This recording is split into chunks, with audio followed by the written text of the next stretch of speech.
Ndereti ya Kigina ni ati atongoria matiganite a KIDINI KUUMA kaunti ya ISIOLO nimandikithitie guthurimwo na kinyi kwa Ndereti ya Kigina ya mwaka wa 2023 makiaria mothe wa ira kanithaini wa MWANGAZA Full Gospel matongoretio ni murugamiriri wa gicigo kia Mount Kenya ya rugongo akia makanitha maya MUTHI Kafu David Kaibunga augite ati thengia wa ukorwo thirikari igetha Kigina ya gukinyaniria tafarira ciayo hari bata gucaira muingi uria uhatikitwo na njira nene ni garama ya muturire.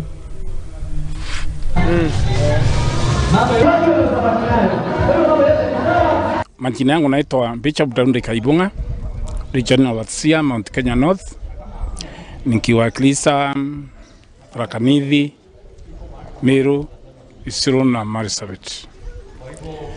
Na wakati tuko tulikuwa hapa, nimekuja hapa kwa minajili ya kuweka hili kanisa wakfu, na maana ni kanisa letu lilio sehemu ambao tuwatumia kuita sehemu ya jangwa. Ile kupita hila na pendekeza ya kwamba ingekuwa ni vizuri kama ingefanyiwa amendment kiasi, ikikumbukwa au ikionekana ya kwamba bila rajia mahali tulipo wakati huu.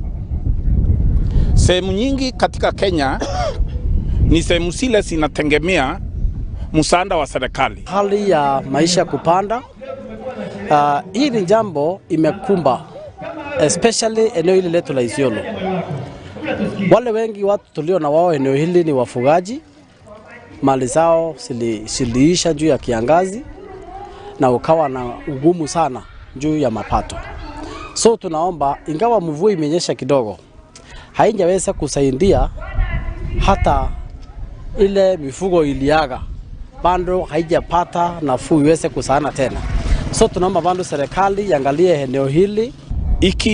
Ikihesabika bila mwananchi katika hali aliyo, ingekuwa ni vizuri rais wetu mpendwa Dr. Samuel Ruto, ambaye kura nyingi silio mpandisa mahali alipo ni sawa Kristo, simwambi ya kwamba lazima aserende, ila na muomba amendi kidogo, aonekana ya kwamba si eti kile alio kichika ana sehemu ya kuachilia.